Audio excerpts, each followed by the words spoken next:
Hi, Brandi. How are you? I am doing fantastic. How are you today?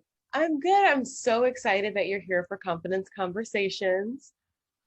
Well, I'm excited to be here. This is one of my favorite topics to cover with entrepreneurs. Yeah, so it's going to be a good time. Now, I know that you're kind of running the world out there in Oklahoma, but I want to know what was your humble beginnings story? Oh, absolutely, absolutely. So my humble beginning stories really starts on a military base here in Oklahoma. While my family is originally from Nashville and Springfield, Massachusetts, the military is what brought us here to this state ultimately, and being able to go from an environment where you have lots of family, lots of support, and then kind of being stripped away of that. It was a humbling opportunity, or really a humbling experience for me, because I really had to, as a child, very early on, learn what it is to, connect with people, to communicate, and find commonalities. I think is the biggest takeaway for me, because I had nothing to really go off of. I didn't have, an aunt, an uncle, a cousin, or some reference point for Oklahoma. It was just kind of a, you're here in Oklahoma now. This is where you're going to live, here on this military base, Fort Sill. And yeah, there you go. So have at it, have fun. And we were all just so, we were also just, it was a culture shock. I Yeah. would definitely say a culture shock because, growing up on the East Coast, mostly in that area, you're used to a different cultural experience. Oklahoma is completely different. I used to tease my family and friends back home that, it reminds me really of the wild, wild West. You're just kind of out on your own here. But you were But able to take the Wild Wild West and really make a name for yourself. So tell me a bit about how you go from really just trying to ground your feet and get them wet in sort of your field and go from now you are running your own company and feeling very comfortable making a name for yourself and for your clients. Oh, absolutely. So the way that I was able to approach it was just kind of, again, the way that I was raised and growing up in this community, and really having to just adapt, being that fish out of water, and just having to really have that confidence to just put myself out there. So just kind of growing in that, and then deciding, okay, PR is where I want to be. I really enjoy working with people. I really enjoy being that analytical eye for them, where we're really looking at things that they wouldn't ideally look for, or they're not picking up on body language, they're not picking up on tone. But that's exactly what my job would be, is I'm picking up on all of these things and being able to coach you and say, hey, you've got to pull back a little bit. The way that your body language is, it comes off that you're either aggressive or that you don't seem very confident in what you're talking about. And 9 times out of 10, if you're not confident, then how do you think someone else, a potential client, a consumer, whatever the case may be, is going to feel about your brand and your products? So to really get my feet wet, I started off really small. Interning was a huge turning point for me, because there's a lot of nonprofits in this area that need a lot of that support, mainly because of their budgets. So getting the opportunity to work for the Lawton Philharmonic Orchestra and interning with them, seeing on the back end what it was like with entertainment and performance arts, what that world was like and what all it entailed to really properly promote it and really rebrand it. I also had the opportunity to work for City National Bank. And initially it was an internship, and that actually graduated to a full-time position, becoming the first public relations assistant that the company had ever had, based on the performance that I had. So I say all that to say internships are incredible opportunities, volunteer experience, great opportunities to really get your feet wet and decide if this field is the right field for you. And Mhm. with PR, it's very multi-layered even in itself, because when we talk about PR, it's not just limited to entertainment. While that's my area of expertise, there's other areas as well that you could dive into. So there's nonprofit PR, there's government affairs, There's even those areas that focus mainly on local types of PR. You know, it's a very, very multifaceted, broad area. Even sports figures, there's a section for that too. So definitely being able to have those opportunities to really learn early on was definitely setting up the foundation for me to really grow and expand in the field.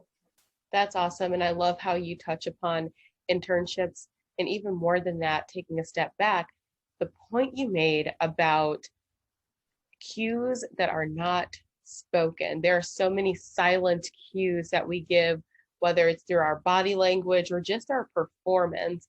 And I'd love for you to touch on that and how it kind of speaks to confidence. Oh, absolutely. Absolutely. So just kind of speaking on body language and tone, the way that you present yourself, you always have to think of that phrase, you know, it's first impressions, right? First impressions really do matter. So what type of impression are you giving off when you're meeting someone or when you're connecting with someone? And then go from there. You'd be surprised just simply asking a friend or, you know, just approaching the situation and having maybe a friend kind of sit on the sideline and just kind of observe you and give you some feedback. That is really, really valuable because you'd be surprised to learn that maybe your presentation is a bit off. And maybe that's the reason why you're not getting the recognition that you're wanting, or you're not getting that job, or you're not getting that client. It could come down to just how is your approach? How are you approaching them? Are you approaching them as, well, you need to do this right now, and this is the best for you, and that's it. And I've actually met some entrepreneurs, and that's kind of was their spill. And I said, well, you know, that's probably why you're not getting clients. How would you like it if someone else were to approach you in that way?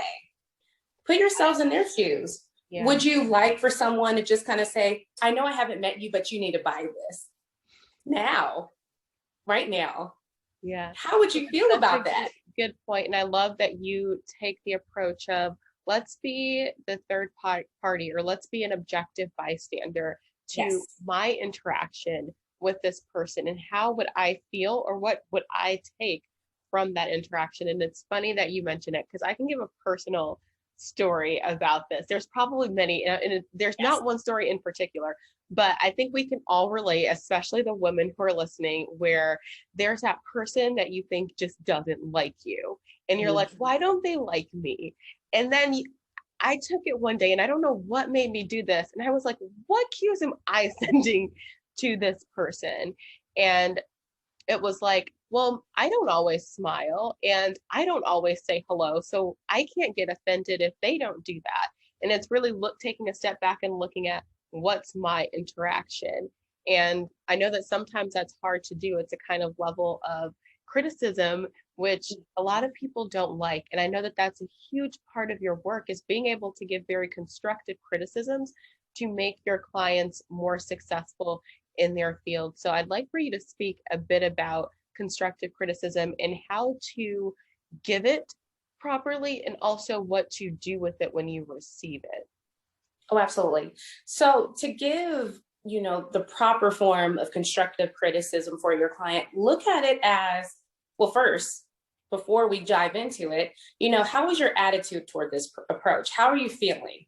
Get in that mind space, get in that mindset of, this is a positive. This is not a negative. This is just constructive criticism. This is meant to help you grow.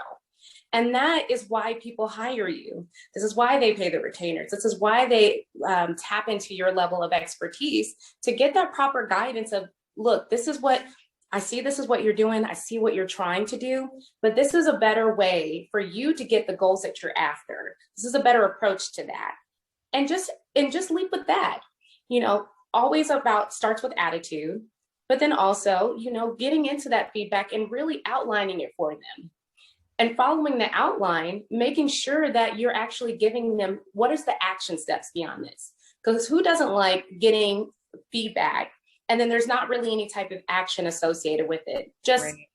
Oh, what well, you're just doing terrible. This is great, but then yes. There's no strategy. How do I move forward? Exactly. Like, give me some feedback. If this is something I'm doing wrong, then what is the solution to that? What would you recommend?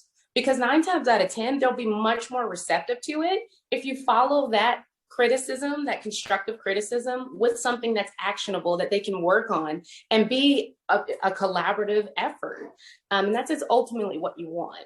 Now, when I receive constructive criticism, I always, always, always thank them. Thank you so much for flagging that. See how I kind of switched up the wording there? Instead of, oh gosh, that's my mistake, I'm so sorry. No, stop apologizing. Mistakes happen, things happen, and we're not always on 110% every day. Right. So it's, again, go back to that attitude, check your attitude first, come into it with an open mind and a positive attitude, and then get your response in there. Thank you so much for sharing that feedback. I'll definitely look into ways that I can improve upon. I appreciate that. Right. And leave it at that. And imagine how much better you'll feel, as opposed to, well, I've been doing it for 20 years and it's always been this way and it's always been right. Stop. Yeah. Now we're falling backwards, and the idea is growth, not only for our personal lives, but also for our professional careers. Yeah. And I think that there's always something that we can be learning, something that we can be improving upon. And when we shut out that door to receive criticism, we are basically stunting our own growth. So it's a really great point that you raise. And I think that one key part of confidence is being able to kind of hear and filter through the noise, because sometimes you're in a place where you're getting criticism left and right, and not all of it is constructive. So confidence in this context, I think too, is being able to discern, this is something that I need to take action on, and this is maybe coming from someone that doesn't have my best interest, and really being able to have that level of discernment to know your next steps, your areas of improvement, and, haters gonna hate. But yes, that is true. Leading, kind of building on that, you are extremely confident, and I know that your clients must love working with you. What is your story for confidence and how you really built that up within yourself? Oh, absolutely. Well, it took time. It really honestly took time to have this level of confidence, but it's also one that it's always having to be maintained. And when I say that, I mean, I'm always having to check myself, because there are days, and we all have them, those days where you wake up and you're just like, I look like a foot. This is awful. I'm terrible. I can't do this. I can't do that. And it's like, you have to stop yourself. You have to stop putting out that negative energy, especially about yourself, and if it helps, stand in front of the mirror as you're brushing your teeth, or maybe after you brush your teeth, so you can tell yourself some positive affirmations. There's something really important and special about that. When you speak life, you speak positivity into your existence, it does something with your hormones. It does something with your day. And it's all of the small things that you can just incorporate at any time, that you just get that private space and just do that. Focus on those positive affirmations. Audio books. I know that there are a couple little audio collections of positive affirmations. If you don't want to say it and you prefer somebody else just tell you are just great, you are fantastic, there's some of those too. There's apps for that. And just sit down, maybe take 10 to 15 minutes out of your day, maybe even before your day really gets started, and just listen to that. Listen to those affirmations to really get you pumped up and ready to go, and see the difference between those days that you don't do anything, you just go on as is, and those days where you add in those positive affirmations and get that language, that tone kind of going into your day, and see what that does for you. How does that help your productivity? How does that help your interactions with other people, whether it's your clients or is it just your family and friends? And just see a difference there. But it all takes practice. And I know I mentioned this at a later time about just building that overall confidence, even in my profession, in my field. It took me 13 years of working in public relations and marketing to really get that confidence to even say that I'm a publicist. I can confidently say that I'm a publicist and I am here to assist you. And I have all the expertise, I have all the education that I need, and I can assist you greater than the next person, because I buy in for you. I am going to work as hard, if not harder than you, on behalf of your brand. That took time.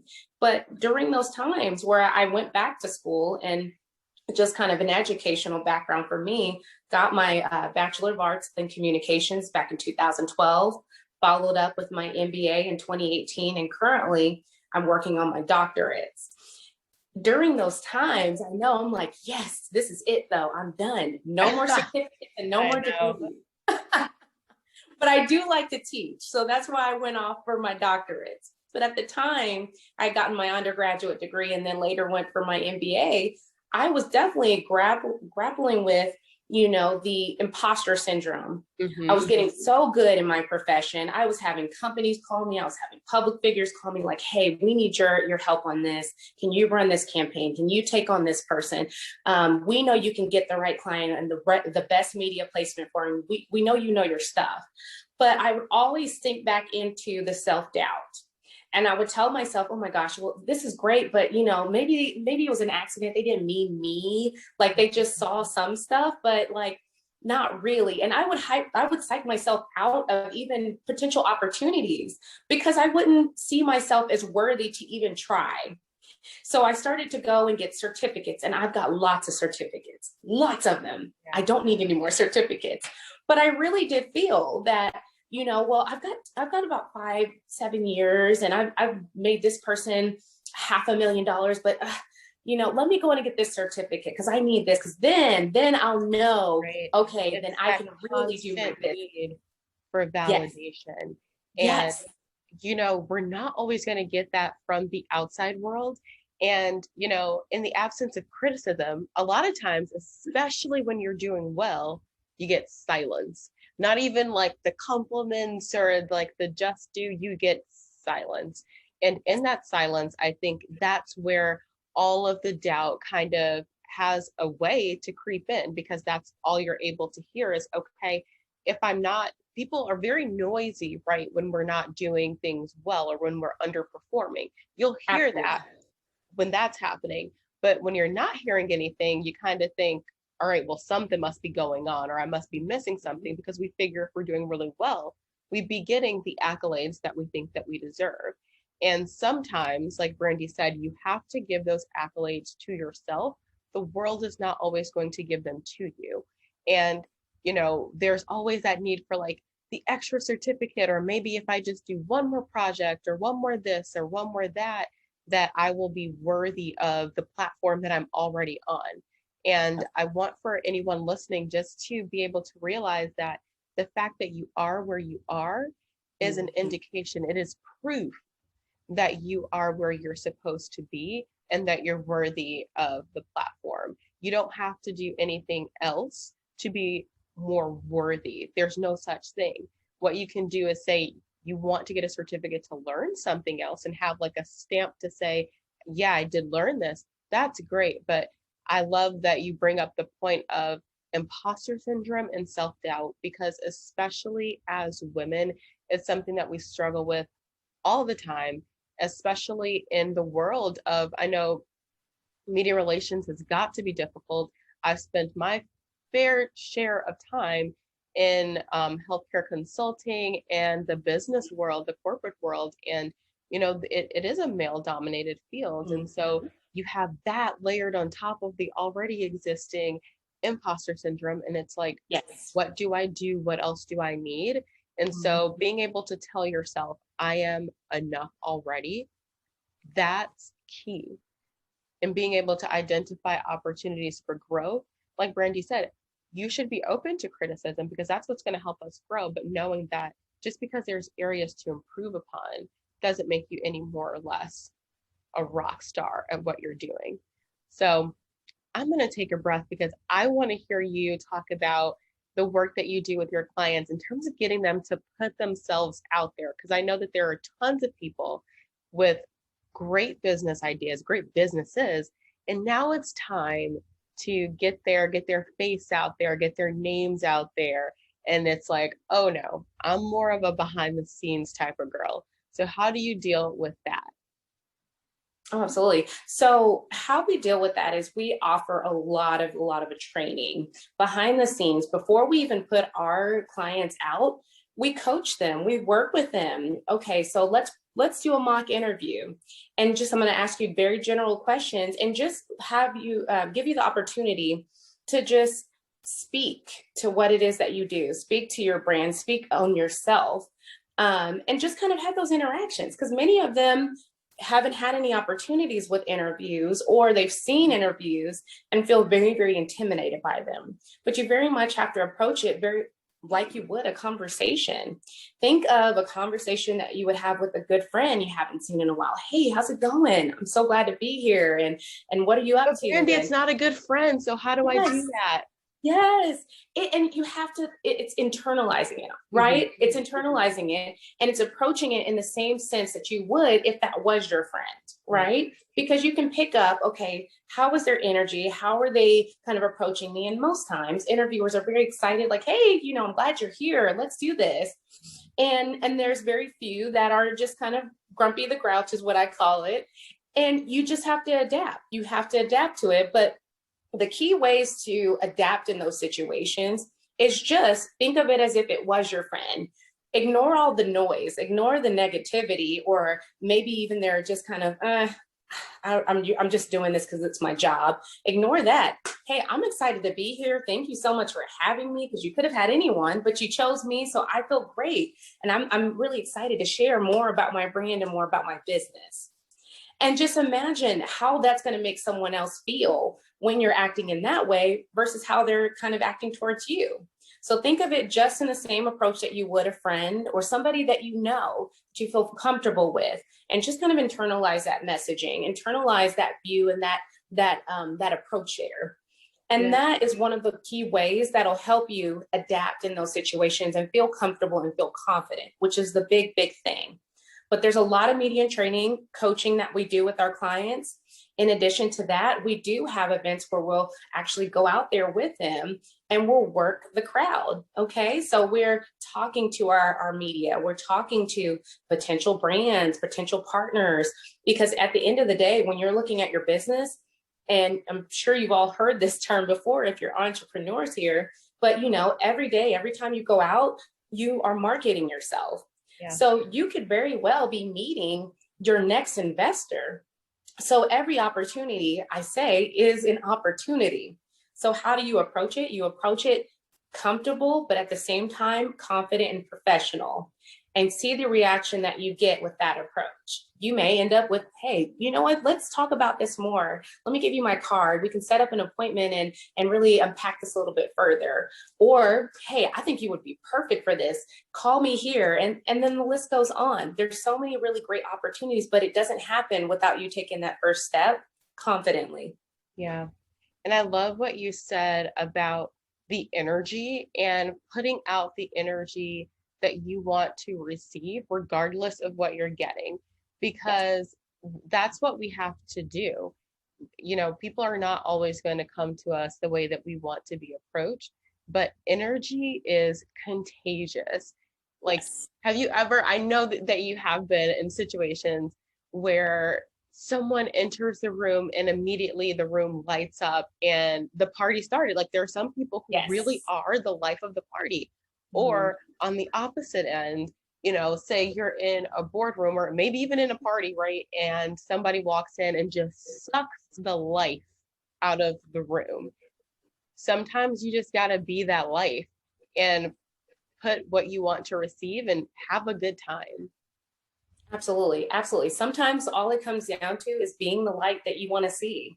Just be that light, because you'd be surprised at what that light can do for other people that maybe they are just having a bad day. It's just not a good day for them. But just for someone to say, hey, how's it going? How are you feeling? This is a great event.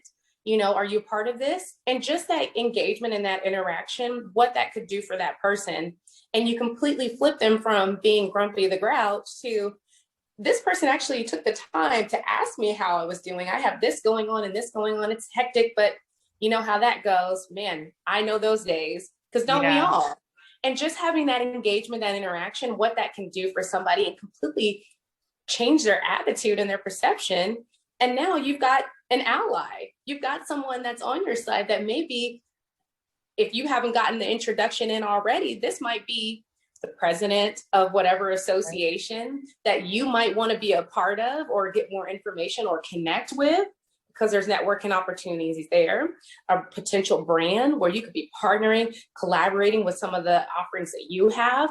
I mean, it really is an endless abundance of opportunities, but it doesn't happen again until you take that step and make that happen. And you have to do it confidently, always.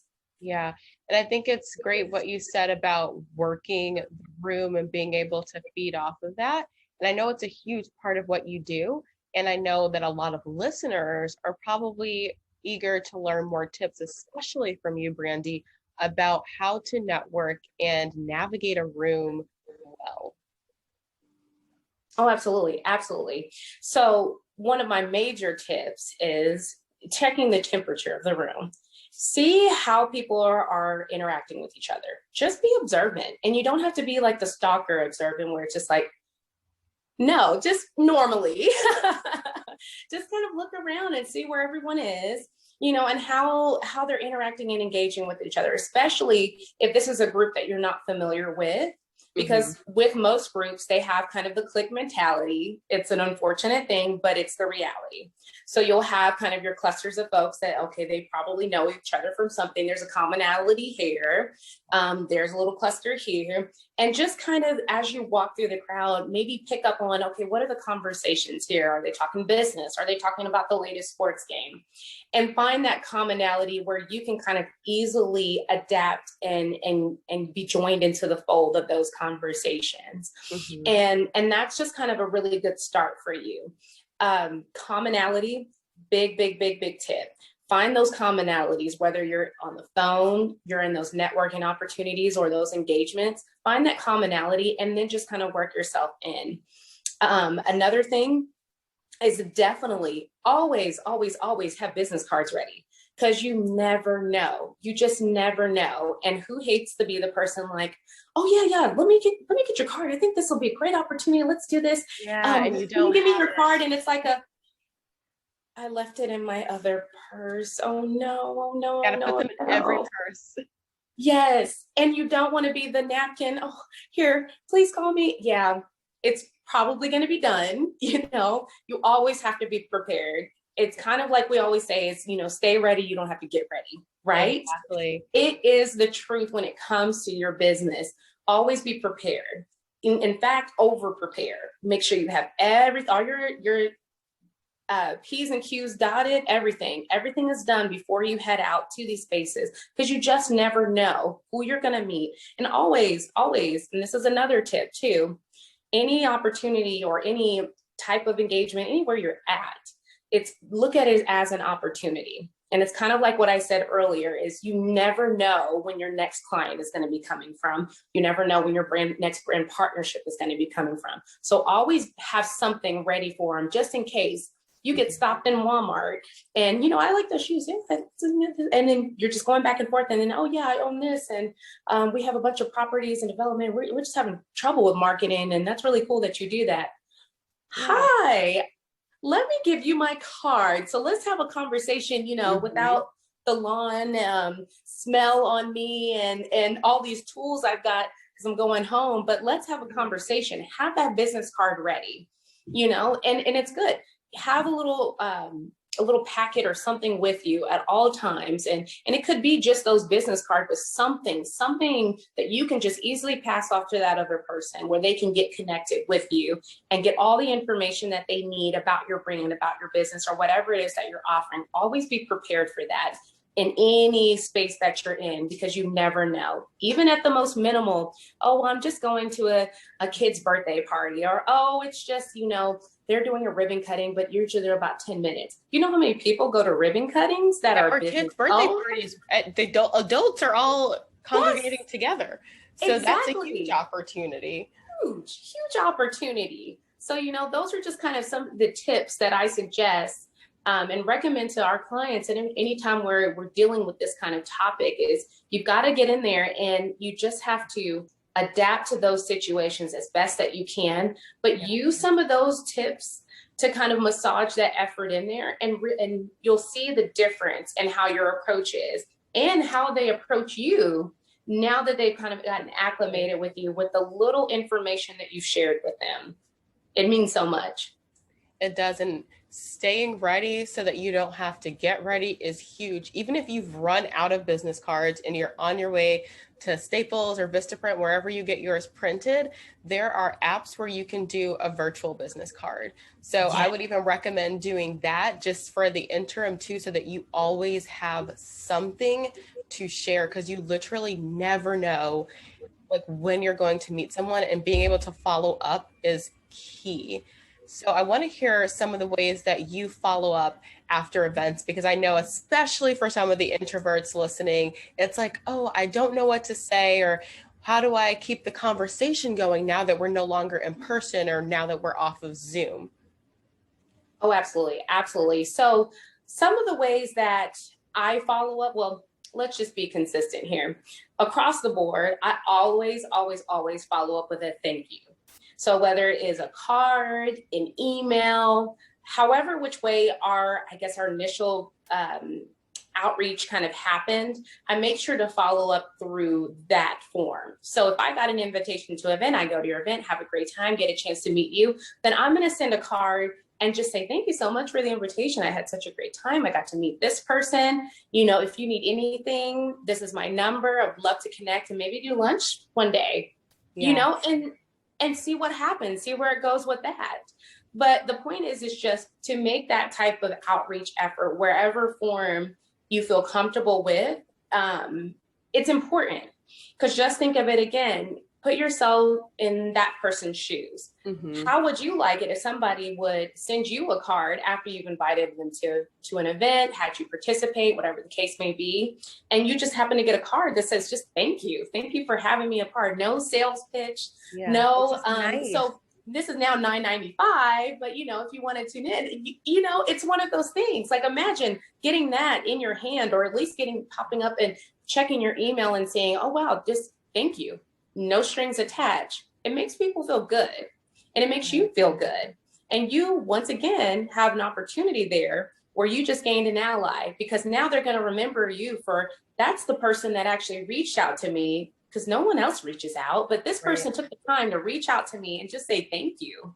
Just thank you for your time. Thank you for the invitation, whatever the case may be. So I always make it a point, always, always, always in my follow-up and my outreach, is to thank them. Thank them, no strings attached, no sales pitch, anything like that, but just simply say thank you and tie in. And this is also an important part, because it's personalization. We love, love, love our personalization, because we feel that the person really listens and they understands us and they connect to us. So personalizing that message, maybe including something, a tidbit that you had in that conversation with them, if you did have a conversation with them, or something that you saw at that event, or even just what they shared with you in a client onboarding or outreach call, I should say, and just share that information. You know, it was great to meet you. Thank you so much for reaching out to us. It was so awesome to learn more about your business. I think the aquarium business is really, really neat. I've learned so much about animals in just such a short amount of time with you. And I would love to see what we can do more as we grow your brand and really massage this messaging. That's a winner. Why? Because you personalized it. You remembered tidbits of information that was only shared during that call. So that just shows that you were listening to me. And then you just said thank you and didn't say anything else after. No, now it's going to be $9.95 or it's going to be $10 or whatever the case may be. It was just a thank you and that's it. People are not used to that. Business owners are not used to that. Clients, consumers, they're not used to just simply getting thanks. Thanks for checking us out. I appreciate it. What? Oh, it's so true. And no? The attitude of gratitude goes so far. Not only does it make other people feel good, it feels good to be the person that's saying thank you, because you get to realize what you've received, whether it be a great conversation or an invitation to a fun party, and just existing in that space of gratitude. And again, exuding that energy. It kind of goes back to what you said before too, about putting that energy out there that you'd want to see in the world. And so I really love that you touched on that. Now, I know you had a period of time before you worked for yourself and developed your own company during COVID times, of course, Mhm. where you decided to take the leap. I want to hear about that. Oh, absolutely. I love it, love it, love it. So, starting my business was definitely one of those big, big, giant leaps of faith. And kind of touching on what I mentioned earlier is just working in this industry, honing in on my craft, getting that real expertise that I had the confidence I could do this job. I could really do this, and I could really do this on my own. And finally getting to a point where, okay, let's go for it. Like, let's take that step. Let's start getting our business paperwork together, getting this in order. I already know all the things that I need. Let's make it happen. So I just started off little by little, every single day, doing something that would contribute toward my business. So whether it was, okay, I'll knock this paperwork out by today, then I'll do this by this day. I'm going to need business cards. Let's get some business cards order. I can at least get a little template going before I, decide on my final one, but have something that's ready to go that I can put in people's hands and say it confidently, like, this is my business now. And then, of course, COVID happens. And it was definitely a major, major setback temporarily. And the reason why I say temporarily is because I didn't allow myself to just sink into it. And it was just, oh, what am I going to do? I'm never going to have clients. Now this has happened. I mean, I'm just going to have to pack up shop. 13 years for nothing. Right. I looked at it as, you know what? There's always going to be crisis. You know this, Brandi. You know that crisis is always just right around the corner. So what are you going to do? Same thing that you tell your clients is you've got to adapt. You got to adapt with what you got. So I know what this is my situation. How can I massage this situation and adapt to what it is, and how do I properly deal with it? What are my solutions? So I started breaking it down. Okay, so right now, a lot of places aren't open. Events are a no-go. But what do we have?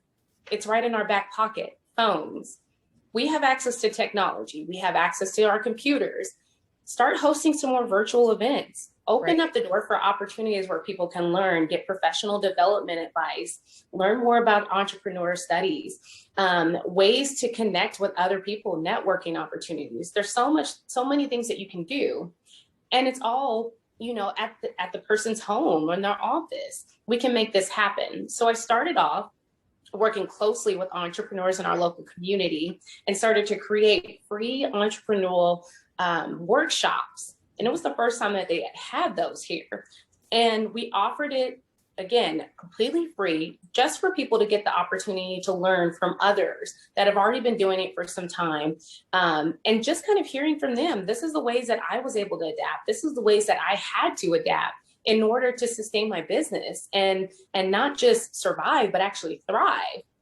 And in that workshop series that we offered, we did it for a month and a half. We had over 150 people participate in it.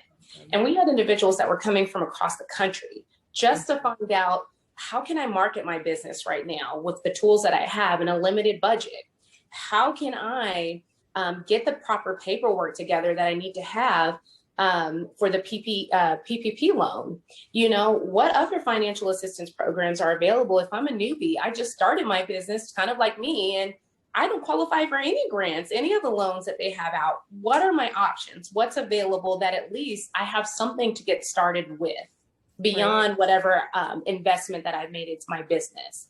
And doing that created value for us. One, because people were able to see, whoa, that's Brandinc PR hosting these types of events, hosting these opportunities. They're not charging you for it, and you're getting to connect with other industry leaders and get valuable information that can help support you in your business and your goals.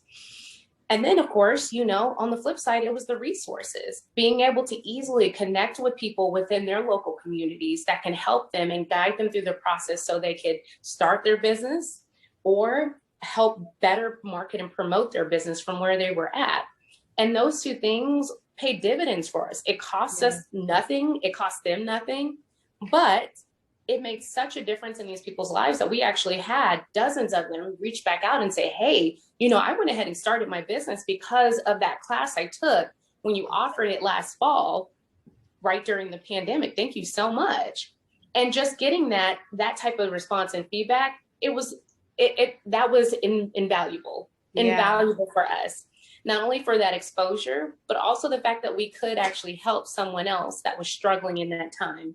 So for me, kind of going back into the business, offering those opportunities, that is really ultimately what pivoted my business forward. I had to put myself out there. I focused on my network outside of the area that I was in, mainly because in Oklahoma, strategic communications is limited. In fact, entertainment even more so limited.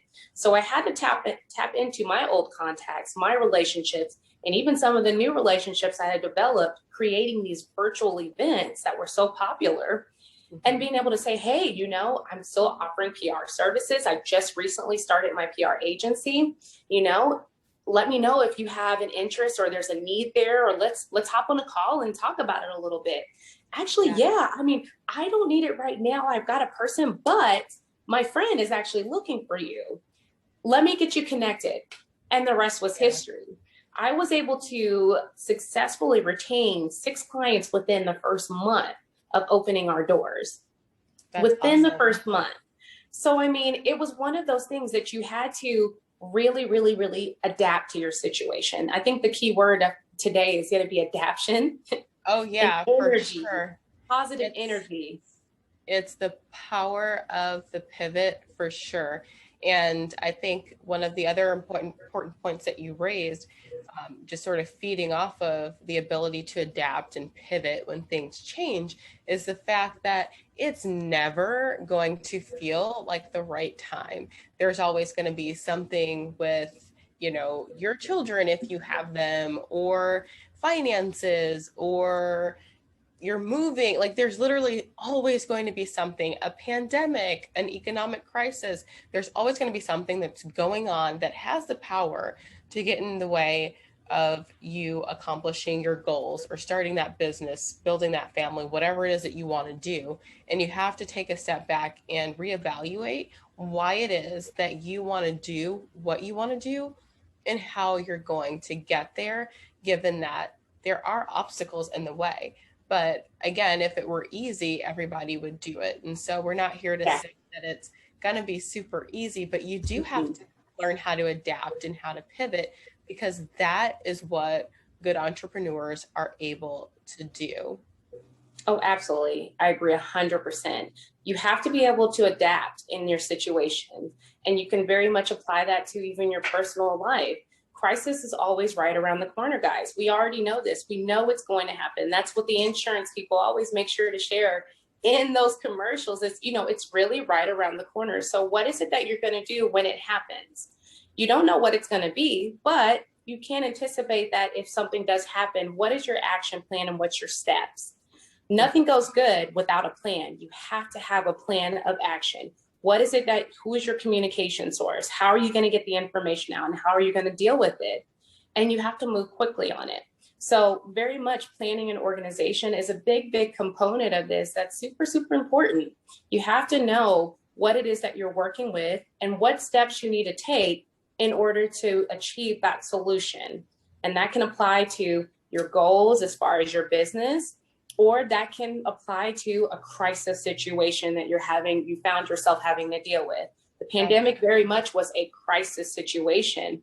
And those businesses that were able to successfully thrive are the ones that adapted in any which way that they could.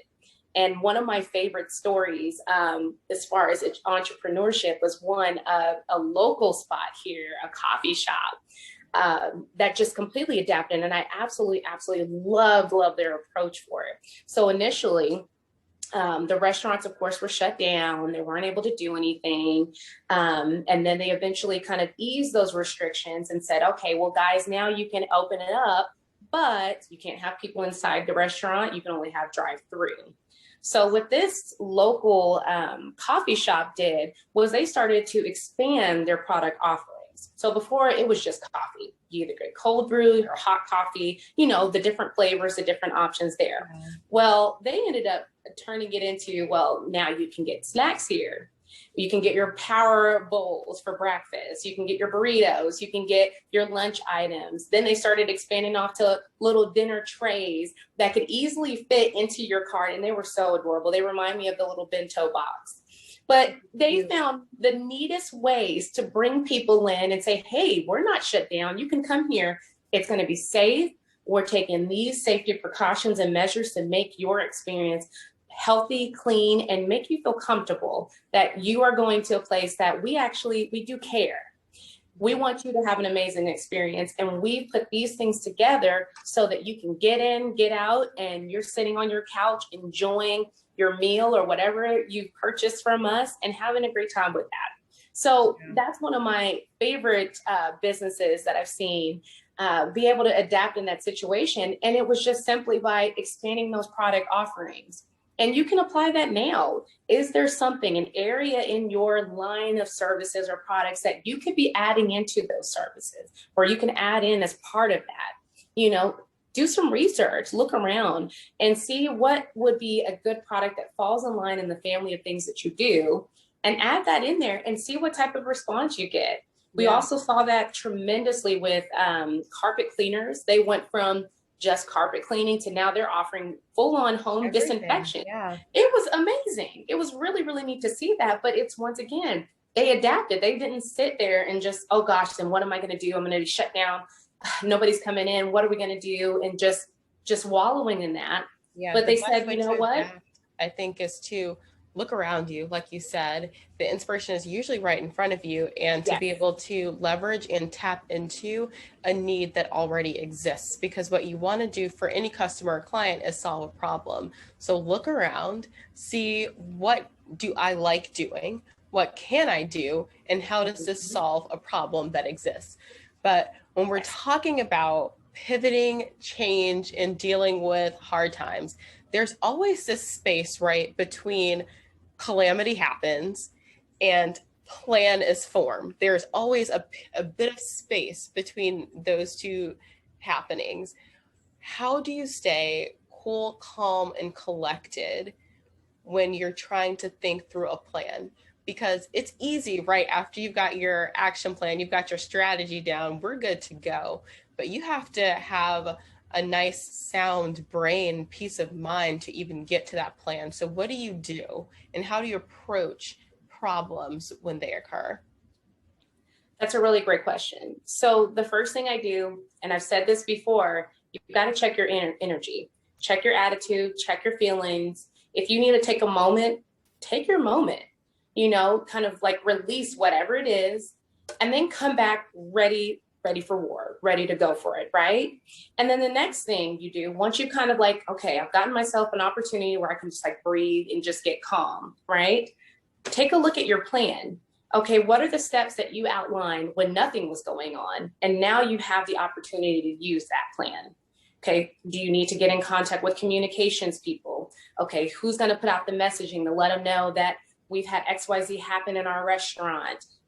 What are the steps that are going to take place there? Getting those point of contact, those people, your team leaders, if you will, getting a hold of them and making sure the information is communicated down in an effective and a precise manner. Those are important things. Use that plan. And then the final step would be feedback and follow up from that plan. So once you've enacted, you've gone through your steps, what it is that your process for dealing with that, whatever crisis is going on, then follow up with it. Once everything is kind of said and done, everything is toned down now, then go back to it and see, okay, what worked, what didn't work? Did we struggle in some areas? Like, say, for example, we couldn't get the message out soon enough. So now we have kind of another issue because people felt like, oh my gosh, we have a natural disaster and we didn't have any information on who to get in contact with to help get debris off our homes, or we don't know who to reach out to for this issue. Find out whatever issues that you had during that plan of action and that execution, and start to narrow those down and correct those. Okay, so for next time, this is kind of what we need to do. Maybe there's a better tool, there's a software, a better technology source that'll allow you to get those messages out or get that work out in a more effective way. And just review it. So those are really those three key ways that you want to go about it. Check your attitude, always check your attitude, check your energy. If you need a moment, take your moment. The second thing, go over your plan of action and actually go through the steps that you have in place. And then finally, you follow up. Follow up after it's already happened. Just because it's done doesn't mean it's really over. It's the same thing with your events. You know, after an event has taken place, you've planned it, you've done this for months, you get to enjoy it for a little bit while it's going. And then afterwards, you have an after action. Think of your plan of action in the same regard. You have to have an after action. Okay, so what worked, what didn't work in my plan of action? And what are ways that we can improve upon so that we can communicate and we can tackle any type of crisis that occurs and in a more effective way? Yeah. No, those are really great tips. And you know how much I love energy and making sure that we're checking in on that, because it really is everything at the end of the day, and learning how to give ourselves a moment. Because I think that oftentimes it's very easy to think, oh, I've got to keep it together. I've got to do this and that. And yeah, at some point we do have to take action, right? We talked about that space, and at the end of that space is going to act on your plan. But let's exist in this space for a little while. Let's give a little attention to the way that we feel, understand why we're feeling that way, and work through it so we can have sound mind to go execute our plan, to do the necessary follow-up, and to do it with intention. So I love what you said about that. Now, you are helping all types of clients, whether it's in media, whether they're in the entertainment industry. I know you work with some politicians, real estate agents, what have you. How do people reach out to Brandi if they want to work with you? Yes, yes. So there's a couple options, because I love options and I love to connect with people on their level, right? So you can always reach out on our website, brandincpr.com. You can submit a contact us form, and we can reach out and follow up with you there. You can send me an email. My email is Brandi with an I at brandincpr.com. And, you know, let me know that you tuned in on this program and want to connect about potential partnerships or just assistance that you need for your brand. And we can definitely talk about that. So love, love, love working with new clients, especially when it comes from different industries that we don't normally work with. Entertainment is our niche, but we very much open it up to anyone, because really and truly all businesses need good PR. All businesses need good marketing and promotion. Doesn't come without a plan. So definitely, definitely shoot me an email. And then of course you can reach out to us if you want to just talk. Yeah. Our number is area code 580-749-9042. But any one of those ways are good ways you can get in contact with me, and we can set up a time and definitely talk about it even more. Well, Brandi, I thank you for joining Confidence Conversations. This has been an absolute blast.